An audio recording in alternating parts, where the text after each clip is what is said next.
This week's show includes these great stories. VA and the Department of Defense team to increase involvement in suicide prevention programs. VA-sponsored athletes back from the Paralympics in London are welcomed to the White House by President Obama and Secretary Shinseki. We'll be back with those stories and more after this.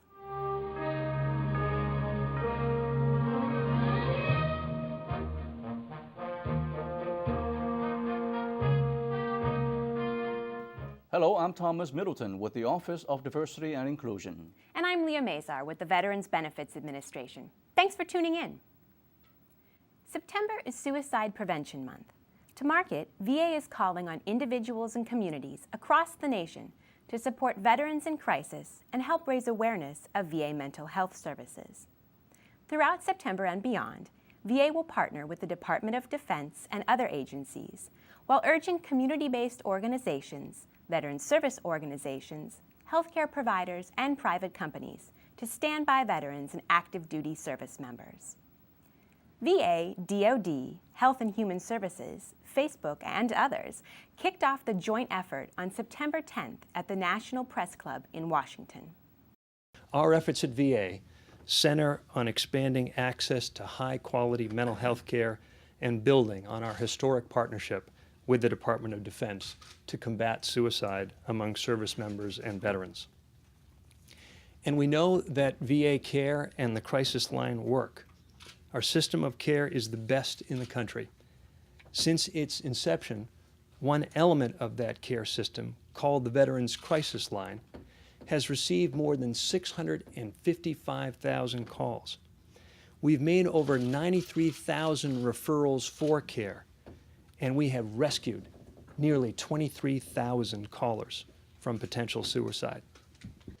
The Army has dedicated a great deal of resources, a great deal of effort into our own studies on suicide prevention, intervention programs. As you heard Secretary Gould note, the partnership between the VA and DoD, and we think everyone will benefit from that, not just the military, not just veterans, but all the people of this nation. Because from this type of continued collaboration that we see represented here today, a collaboration of public and private sectors and experts from all walks of life, this is where we see the real benefit. Since its launch in 2007, VA's Veterans Crisis Line has answered more than 350,000 calls and made more than 23,000 life-saving rescues. In 2009, the hotline added the anonymous chat service, which has helped more than 65,000 people. The 2012 Paralympics in London were spectacular, and 11 of the 20 participants sponsored by VA came to Washington after the Games. They were welcomed to the White House by President Obama, Secretary Shinseki, and the White House press corps. It means a lot that all of you chose to stand up and represent this country, to carry our flag and remind us what an honor it is to call ourselves Americans. Among the 11 visiting Washington was U.S. Paralympic swimmer Brett Snyder, who won 2 gold and 1 silver medal. He won the 400-meter freestyle on September 7, 1 year to the day he stepped on an explosive device in Afghanistan that permanently blinded the U.S. Navy lieutenant from St. Petersburg, Florida. Here's a U.S. Paralympics video on winning the 400-meter gold. Getting out of the hospital and starting in the pool was such a huge comfort to me because it was something that I actually was reasonably good at right off the start.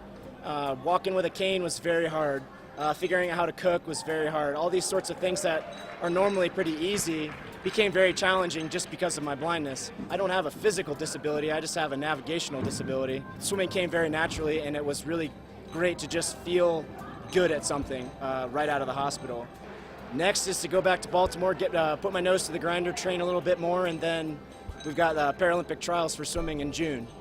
As far as the Warrior Games are concerned, it's just an amazing experience to share these stories of inspiration with all the people here, through the Army, the Marines, the Air Force, through SOCOM, and of course the Navy team. It's really a very humbling experience. It definitely puts things in perspective moving forward, and I'll remember all these times for the rest of my life.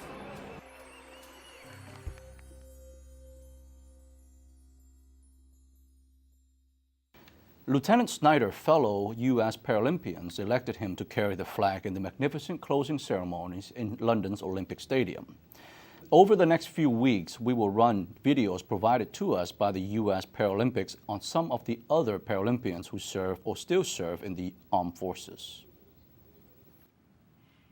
Natalie Dell, a mental health researcher at the Bedford, Massachusetts VA Medical Center, was a bronze medalist in quad sculls at the U.S. Olympics in London last month. On her return, Dell came to central office to visit top VA officials. Dell drew a crowd throughout the building and received accolades from Undersecretary for Health Dr. Robert Petzel and Secretary Shinseki. With her parents, she greeted everyone she met, posed for photos, signed autographs, and urged everyone to hold her medal. Afterwards, Dell sat down to talk with us about her experiences. London was awesome. The way I like to describe it to people is imagine how you would feel if you went to the Olympics as an athlete, and that's how I felt. I mean, I was completely starstruck because even though I had been training for this for a very long time, to have made the team was an enormous accomplishment, and my parents can tell you I really didn't think it was going to happen. The race itself and the regatta itself, I've been to World Championships and World Cups, international races, and I found that the Olympics wasn't much different. It just had a lot more distractions. I've lined up against Ukraine and Australia, New Zealand, China, Great Britain. I've lined up against them before.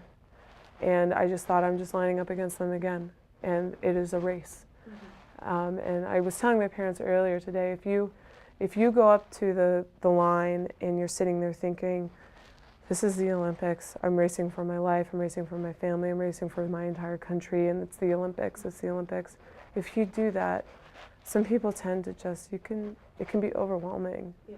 And it distracts from the fact that you were just there to line up and race against people. So I just had the mentality that it's another race, and I'm going to go out to win, just like I always do with my team.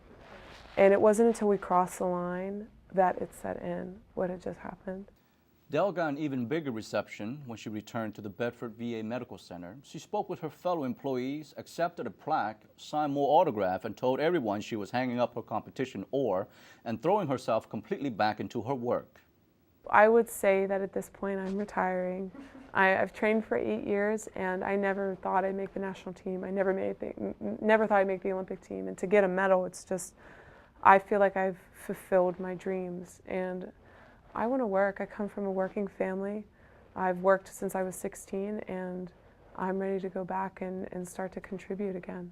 Dr. Susan Angel, VA's Director of Homeless Veterans Initiatives, was the leader of a VA team that, with the help of Housing and Urban Development, received the Samuel J. Heyman Service to America Medal for Citizen Services at an awards dinner in Washington on September 13.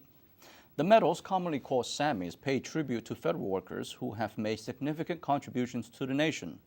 The other members of VA team were Lisa Pape, Pete Doherty, and Vince Kane.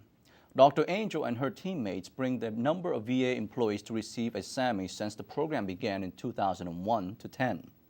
Two other women leaders at VA were finalists for the 2012 Sammys in other categories.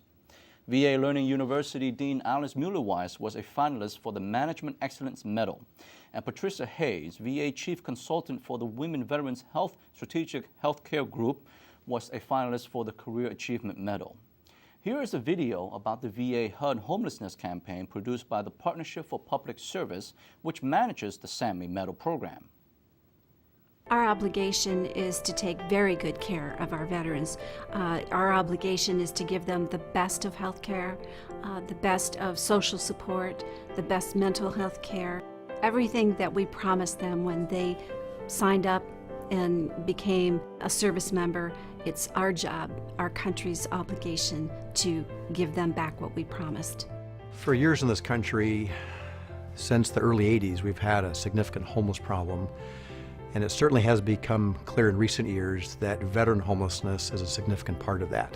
Many of our veterans have a difficult time getting good employment that can sustain them in safe, good housing. Post-traumatic stress disorder, any of the mental health disorders, and really a lack of affordable housing and the difficult job market right now contributes to homelessness. So we, that is HUD and the VA, have been working for a number of years trying to confront the problem And we realized about 3 years ago that if we're going to do this, we've got to do it collaboratively. HUD and VA have respective strengths. So HUD's strength, not surprisingly, is housing. And the VA's great strength is their healthcare system. And we're finding that that leveraging of resources is very beneficial so we can serve more veterans with our limited resources. So the end result that we want to see is a veteran living in a permanent home with a good job. We want them to have the social support so that once they get in a house and they have a better lifestyle and they're healthier, that they can sustain that through their life for themselves and their family. In 2010, there were 76,000 veterans who were homeless.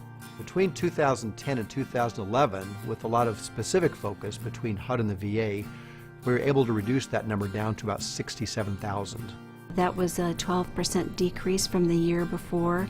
Our goal is to eliminate veteran homelessness by 2015. It's ambitious, and it should be. It is a calling. It really is a calling. I mean, I come to work in the morning and I look at my calendar and, there's 750 days left to finish the mission. My experience in the last several years of focusing on ending veteran homelessness and actually seeing measurable reductions in city after city after city, and focusing resources in a very strategic way within these communities is a powerful message to me, and I hope for the country, that as we can see a reduction in veteran homelessness in just 1 year by 12%, if we can do that for a population that has more needs than I would say any other population in this country, we can solve any social problem.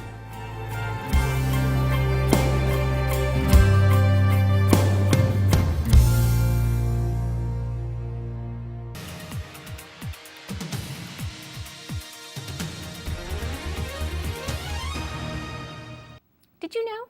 In conjunction with the rollout of the Stand By Them program aimed at enhancing suicide prevention efforts, VA also released a new National Public Service announcement.